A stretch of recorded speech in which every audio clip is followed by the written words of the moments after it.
run this hood, run this, run this, run this hood. You know we run this, run this. The vision for the show was really, first and foremost, being true to the source material. Myself and Chris Roberts, who's also a big nerd, we were very sure to make this be Robin Hood.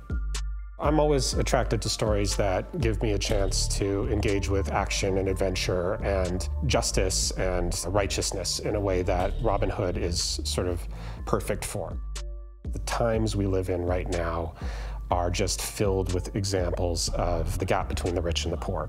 Rich versus poor has been a classic battle for thousands of years, and unfortunately, it will probably be a battle for many thousand more. And Robin Hood has always been the sort of quintessential folk hero for times like this. It's a fun show. This is come home and enjoy yourself television. We've tried to honor the characters and the setting as much as possible while giving it a new way of engaging with younger audiences. John Prince has a thing for medieval weapons and swords and suits of armor. You have to figure out how to get the bow and arrow into the legend because it's not a modern day thing, but it's Robin Hood. It has to be there. There is an officer named Redcap, and in the original legend, Gilbert Redcap is the archer in the archery competition.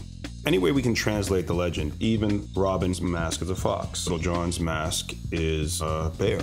That's a nod to Disney Robin Hood. There's a lot of me in it, right? And when it came to me that they lived at an intersection, so they're at Sherwood and Forest, I think about the intersection where I have an apartment. I mean, this apartment is based on that apartment that I had since I was 18 years old. Richard the Lionheart is the king who they're all waiting to come home. There's this reverence for him. So we turned a Lionheart into kind of like the OG of the neighborhood who had passed away. And they have a big neighborhood party called Lionheart Day. That's based on a friend of mine named Juice. Juice got killed in that neighborhood across the street, and there's a mural for him. And we have Juice Day. A lot of my own life is drawn, and that's part of the fun, actually, of my friends, who is which person. The show's fun. I mean, at the end of the day, is Robin Hood, as you remember Robin Hood and all the different iterations of it. It's always been made to be action and adventure and romance and intrigue, and we want to laugh, we want to cry, we want to go through all the different emotions. But whenever we get a chance, we're going to say something, and we're going to say something real.